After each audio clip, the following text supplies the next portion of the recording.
नमस्कार, आपण पाहत आहात परिवर्तन न्यूज 24 तास। कारंजा लाड येथे आरक्षण बचाव कृती समितीचा भव्य मूक मोर्चा, उपवर्गीकरणाविरोधात सरकारला इशारा। सदर बातमी अशी की आज दिनांक 27 एप्रिल 2026 रोजी वाशिम जिल्ह्यातील कारंजा लाड येथे आरक्षण बचाव कृती समितीच्या वतीने उपवर्गीकरण रद्द करण्याच्या मागणीसाठी तहसील कार्यालयावर मूक मोर्चा काढण्यात आला होता। या मोर्चाची सुरुवात डॉक्टर बाबासाहेब आंबेडकर चौक येथून झाली असून हा मोर्चा जय स्तंभ चौक मार्गे तहसील कार्यालय येथे पोहोचला। नंतर कृती समितीच्या वतीने उपवर्गीकरण रद्द करण्याच्या मागणीचे निवेदन तहसीलदार साहेब यांना देण्यात आले। मोर्चा दरम्यान सहभागी नागरिकांनी संविधानातील उद्दिष्टे दर्शविणारे फलक हातात घेऊन शासनाच्या निर्णयाचा निषेध केला। रॅलीतील शिस्तबद्धता आणि शांततेत केलेला निषेध हे मोर्चाचे मुख्य आकर्षण ठरले। मोर्चा शांततेत व संविधानाच्या चौकटीत यशस्वीरित्या पार पडला। या मोर्चाचे आयोजन समितीचे प्रमुख आयोजक किशोर मानकर, सामाजिक कार्यकर्ते सुजित भगत, प्रमोद देवळे, गजानन वरघट व सुमेधा वरघट यांनी केले होते। मोर्चामध्ये आंबेडकरी समाजातील नागरिकांनी मोठ्या संख्येने सहभाग घेतला होता, असे आमचे प्रतिनिधी अब्दुल समीर यांनी कळविले। धन्यवाद। नमस्कार, मी गजानन वरघट, परिवर्तन न्यूज 24 मध्ये आपलं सर्वांचं स्वागत आहे। आज आपण आलोय कारंजा लाड या ठिकाणी। आज असा मुद्दा या ठिकाणी उपस्थित झाला आहे की जो एसटी समाजाला आरक्षण आहे 13%, त्या 13% आरक्षणामध्ये जे 59 जाती आहेत त्या 59 जातीपैकी काही समाज लोक आम्हाला वर्गीकरण पाहिजे असं त्यांची मागणी आहे।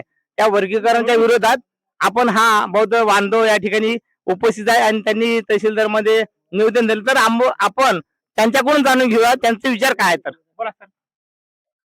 नमस्कार, मी किशोर मानकर। या ठिकाणी 27/4/2026 रोजी आम्ही तहसील कार्यालय कारंजाच्या माध्यमातून माननीय राज्यपाल महाराज राज यांना एक निवेदन दिलं आहे की सर्व तालुक्यातील जिल्ह्यात तिथेच आहेत आणि आज म्हणतात की एका मोठ्या भावानं खाल्लेला आहे, असा एक खोटा दुष्प्रचार चालू आहे। आम्ही त्या घटनेचा, त्यांच्या विचारांचा आम्ही निषेध करतो।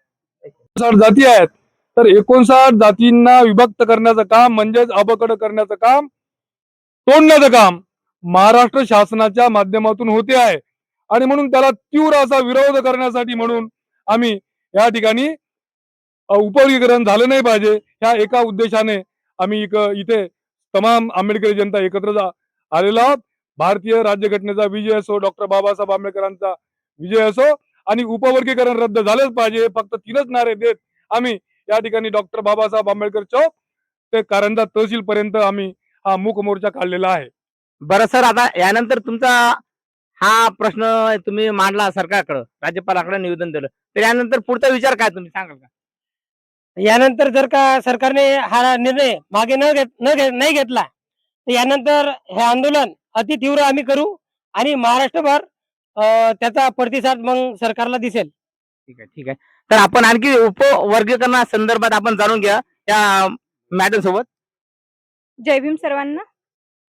खरं तर महाराष्ट्र शासनाने जे एससी मध्ये उपवर्गीकरणाचा जो मुद्दा अहवाल आपल्या समोर मांडलेला आहे आणि एक म्हणजे तर पहिल्यात आधी सांगायचं झालं तर हा मुद्दा अजून म्हणजे हा अहवाल सार्वजनिक झालेला नाही आहे। महाराष्ट्रात 59 जाती ह्या एससी मध्ये मोडतात आणि महाराष्ट्र शासन म्हणतं की 59 जातींमध्ये उपवर्गीकरण जसं की अ, ब, क आणि ड मध्ये झालं पाहिजे। मला महाराष्ट्र शासनाला आणि सर्वांना हे विचारायचं आहे की या महाराष्ट्र शासनाला कदाचित भावाभावामध्ये भांडण तर लावायची नाही आहे ना, कारण 59 जाती ह्या 13% आरक्षणात सामावून जातात आणि 13% मध्ये 13% आपल्याला पाहायला मिळतं। पण जर सपोज समोर चालून जर अ, ब, क आणि ड असं उपवर्गीकरण झालं तर कदाचित भावाभावामध्ये तेढ निर्माण होऊ शकतो।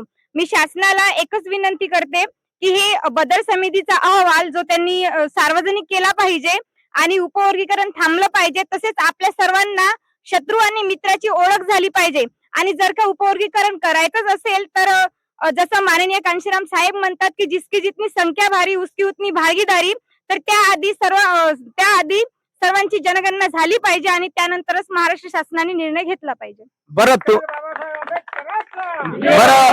तुम्हाला आणखी किती या प्रवर्गामधून म्हणजे 59 जातीमधून तुम्हाला किती लोकांचा सोबत आहे की तुम्ही बाकीच्या इतर जाती तिथेच आहेत आणि आज म्हणतात की एका मोठ्या भावानं खाल्लेला आहे, असा एक खोटा दुष्प्रचार चालू आहे. आम्ही त्या घटनेचा, त्यांच्या विचारांचा आम्ही निषेध करतो.